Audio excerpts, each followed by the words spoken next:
सभी विद्यार्थियों का एसवी चिल्ड्रन अकेडमी रावला मंडी के ऑनलाइन प्लेटफॉर्म पे स्वागत है। कक्षा 12 विषय राजनीति विज्ञान और अध्याय चल रहा है हमारा।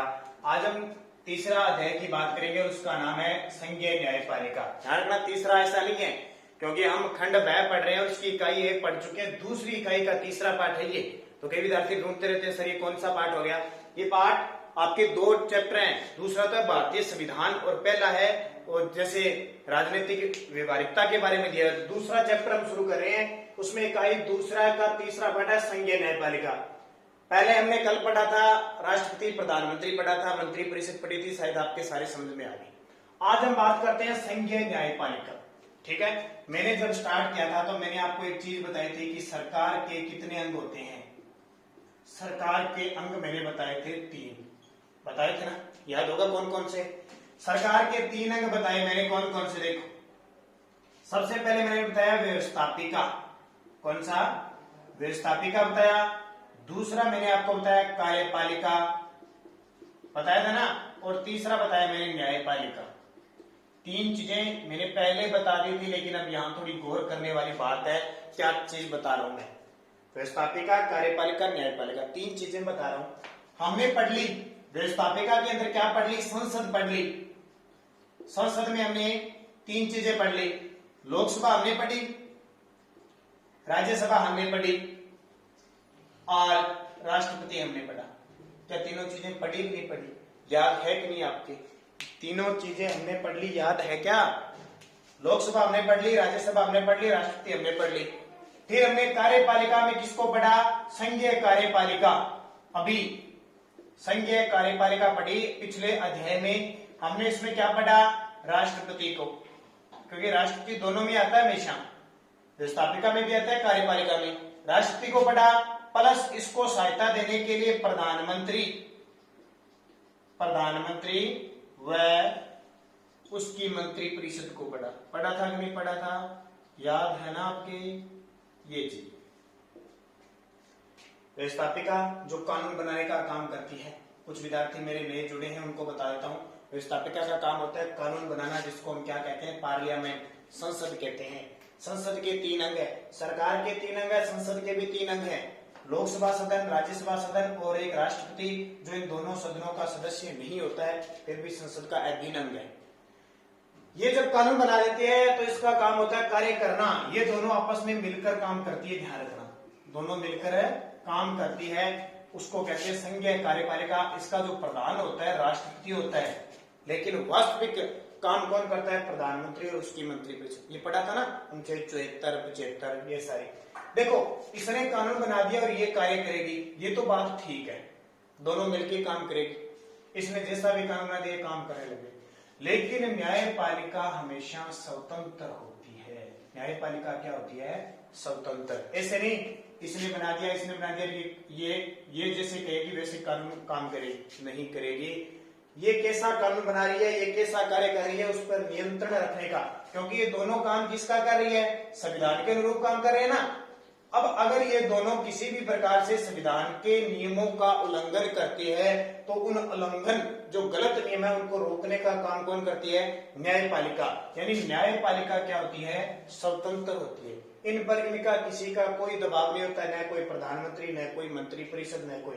क्योंकि न्यायपालिका अगर कोई गलत काम करता है तो न्याय दिलाने का, भारतीय नागरिकों को न्याय दिलवाने का काम करती है। भारतीय नागरिकों को न्याय करती है, चाहे वो कोई संस्था है, कोई भी विवाद है।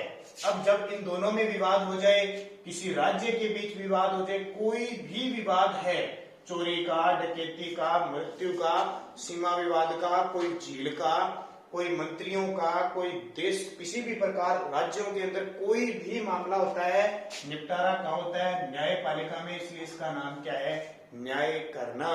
जब भारत के नागरिक को कोई किसी प्रकार का न्याय चाहिए तो वो कहाँ जाते हैं, न्यायपालिका। वो स्वतंत्र है, इस पर किसी का दबाव नहीं है, कोई किसी प्रकार की कोई नमना नहीं है, कोई भी इसकी आलोचना नहीं कर सकता, स्वतंत्र है न्यायपालिका। इसलिए न्यायपालिका को कहते हैं संविधान का रक्षक, संविधान की रक्षक व व्याख्या करने वाली, संविधान की व्याख्या करने वाली। रक्षक तो अगर कोई गलत काम करता है तो उसकी रक्षा, क्योंकि संविधान की रक्षा का मतलब जनता का रक्षक है, न्याय करती है सही रूप से। और व्याख्या करने का मतलब है इन्होंने कानून बना दिया, इन्होंने कार्य शुरू कर दिया, तो इनको ये बताती है कि संविधान में क्या लिखा है नियम और आप क्या कर रहे हो, उसकी व्याख्या करती है। तो 3 हो गए सरकार के 3 अंग, व्यवस्थापिका, कार्यपालिका, न्यायपालिका, ये दोनों तो मिलकर काम करती है, ठीक है। लेकिन हमने एक अनुच्छेद पढ़ा था, अनुच्छेद 50, याद होगा नीति निर्देशक तत्व में जब हमने पढ़े थे, नीति निर्देशक तत्व 36 से 51 भाग 4, याद होगा। उसमें हमने पढ़ा था अनुच्छेद 50 की कार्यपालिका और न्यायपालिका का पृथक्करण, यानी दोनों अलग अलग हैं।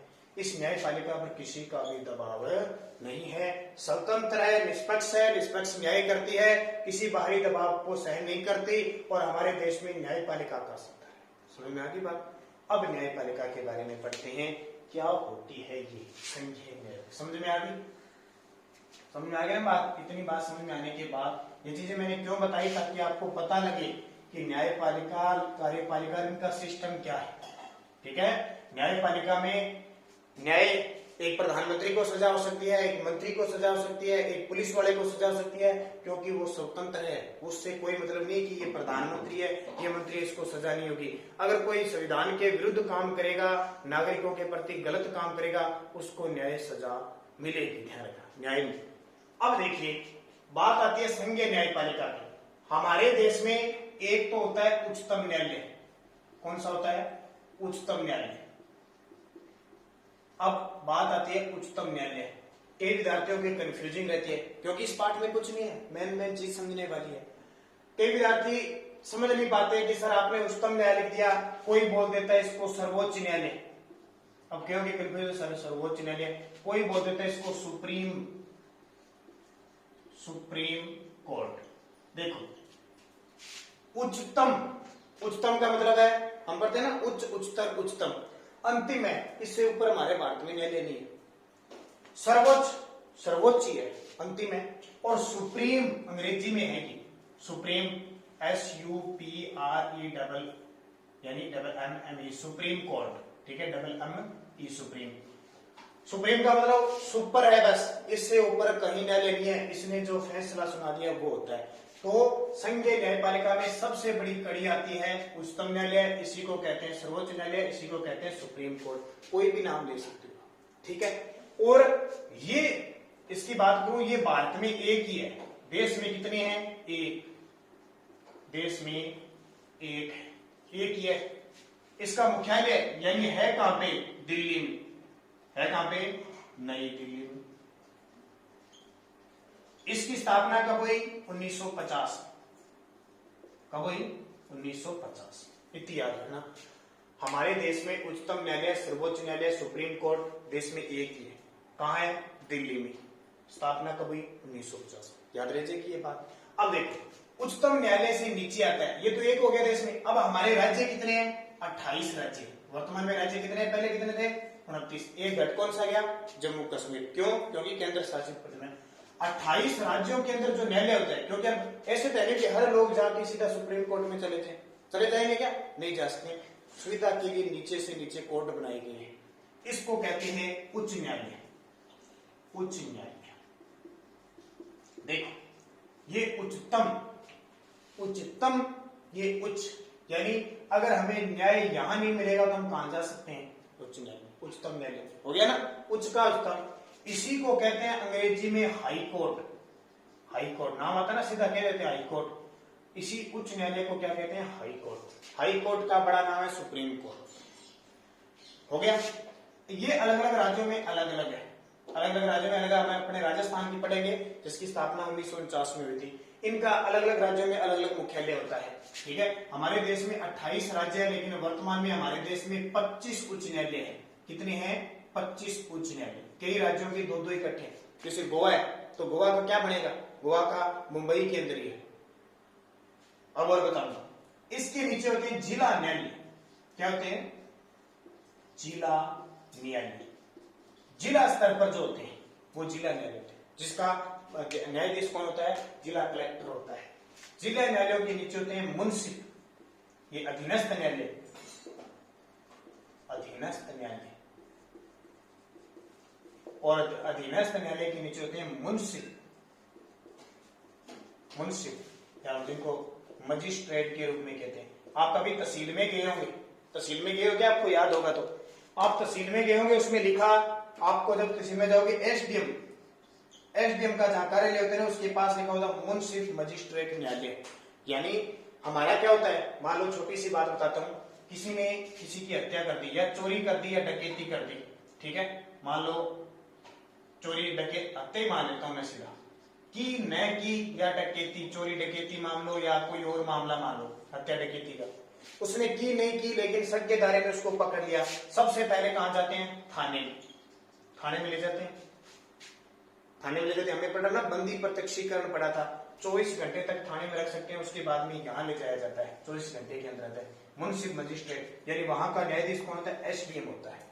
वहां ले जाने के बाद एक अधीनस्थ न्यायालय और होता है, ठीक है, जिला स्तर पर अधीनस्थ न्यायालय, वहां ले जाया जाता है, या तो सीधा यहाँ ले जाएंगे या यहाँ ले जाएंगे।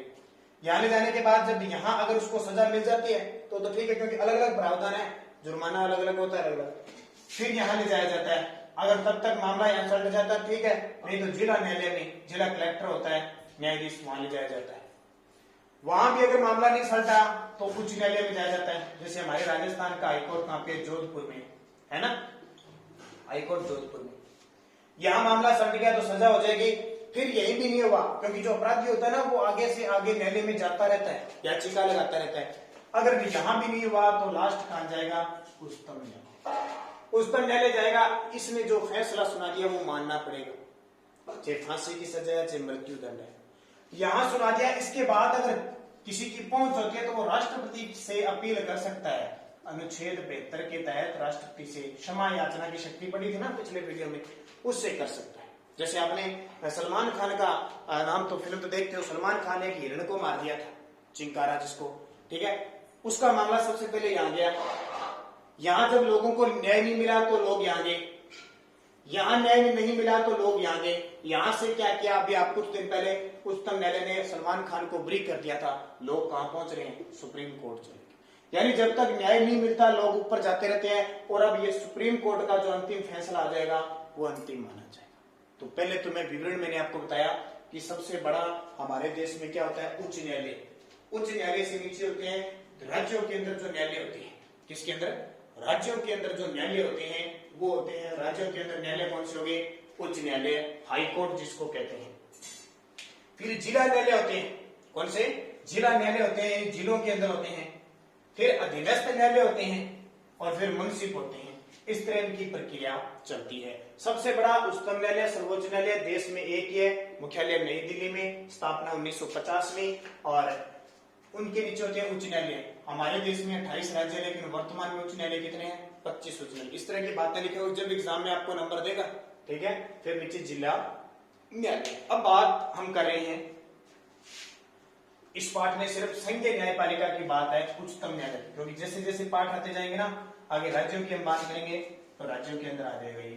तो सबसे पहले उच्च न्यायालय जिसको न्याय कहते हैं, ठीक है, इसके बारे में पढ़े तो देखो, लिख देता हूं मैं उच्चतम न्यायालय, ठीक है, समझा ना, उच्चतम न्यायालय या सुप्रीम कोर्ट या सर्वोच्च न्यायालय, ठीक है। संविधान का अनुच्छेद 124, संविधान का अनुच्छेद 124 में उच्च न्यायालय के गठन का प्रावधान है। जैसे अनुच्छेद 52 क्या पढ़ा था, 52 में था ना कि भारत में एक राष्ट्रपति होगा, वो है, वैसे ही उच्चतम न्यायालय के गठन का प्रावधान अनुच्छेद 124 में है, ठीक है। इसमें क्या होता है, एक मुख्य न्यायाधीश होता है, एक तो मुख्य न्यायाधीश होता है तथा अन्य न्यायाधीश होते हैं। एक तो मुख्य होगा ही होगा, आप फिल्मों वगैरह में देखते हो एक मुख्य न्यायाधीश बैठा होगा ना, बाकी अन्य न्यायाधीश होंगे, एक मुख्य न्यायाधीश तथा अन्य न्यायाधीश होंगे। अब बात आती है कि इनकी नियुक्ति कौन करता है। सर्वोच्च न्यायालय के चाहे ये न्यायाधीश है चाहे ये न्यायाधीश है, इनकी नियुक्ति कौन करता है, तो ध्यान रखना, इनकी नियुक्ति हमेशा राष्ट्रपति करता है। कौन करता है, राष्ट्रपति। अब राष्ट्रपति करता कैसे, इनकी नियुक्ति राष्ट्रपति करता कैसे है, किसकी सहायता से करेगा, मंत्रिपरिषद की सलाह, मंत्रिपरिषद की सलाह, क्योंकि मैंने आपको बताया था ना, कार्यपालिका शक्ति राष्ट्रपति की होती है, लेकिन वास्तविक काम कौन करती है? प्रधानमंत्री, उसकी मंत्रिपरिषद, यानी केंद्रीय मंत्रिपरिषद की सलाह पर राष्ट्रपति इनको क्या करता है? नियुक्त करता है। चाहे वो मुख्य न्यायाधीश होता है, चाहे वो अन्य न्यायाधीश होता है, कोई भी होता है, ठीक है। इनको शपथ कौन दिलाता है? ध्यान रखना, शपथ राष्ट्रपति दिलाता है। कौन दिलाता है? राष्ट्रपति शपथ दिलाता है। क्या मुख्य न्यायाधीश या अन्य न्यायाधीश को सीधा हटा सकते हैं? सीधा हटा सकते हैं? नहीं हटा सकते। इन पे लगता है राष्ट्रपति की तरह महाभियोग संसद में, ठीक है, महाभियोग होता है संसद में 2/3 सदस्यों से पारित हो जाए। अब संसद का नाम आते आपके दिमाग में क्या आएगा? राज्यसभा, लोकसभा, राष्ट्रपति, तीनों की सहमति हो जाए, 2/3 सदस्य पारित कर दे तो राष्ट्रपति की तरह मातो थोड़ी सी मुश्किल प्रक्रिया या सरल सी प्रक्रिया महाभियोग हट जाता है। ऐसे नहीं चलते राष्ट्रपति ने हटा दिया, कभी नहीं हटते, क्योंकि इनका कार्यकाल फिक्स होता है। इनका कार्यकाल फिक्स होता है। जब तक इनकी आयु 65 वर्ष न हो जाए तब तक ये हटते नहीं है। यानी न्यायाधीश बनने के बाद 65 वर्ष के और एक खास वकालत करके न्यायाधीश बनते हैं। वकील होते हैं ना, वकील, वकालत, लॉ की डिग्री होती है, कानून की डिग्री के तहत ये क्या बनते हैं? न्यायाधीश बनते हैं। पहले ये वकील बनते हैं, फिर अधिवक्ता बनते हैं, फिर छोटे मोटे न्यायाधीश बनते हैं, और फिर क्या बनते हैं? ये न्यायाधीश, और बड़ी योग्यता के बाद सुप्रीम कोर्ट में, ठीक है। पहले छोटे न्यायालयों में न्यायाधीश, फिर बड़े न्यायालयों में बड़े, ऐसे करते करते सुप्रीम कोर्ट में बनते हैं। अब आगे अगले वीडियो में पढ़ेंगे कैसे गठन होता है, कैसे इनकी पत्ती होती है, और कैसे हटाया जाता है, क्या क्या कार्य होते हैं, वो अगले वीडियो में हम पूरी डिटेल से पढ़ेंगे। तब तक आप इसको बढ़िया तरीके से पढ़ते रहना। और एक और ध्यान रखना, वर्तमान में हमारे देश के मुख्य न्यायाधीश कौन है? मुझे कल ढूंढ के जरूर बताना, मैं आपको बता देता हूँ। अरविंद बोबड़े वर्तमान में हमारे मुख्य न्यायाधीश है।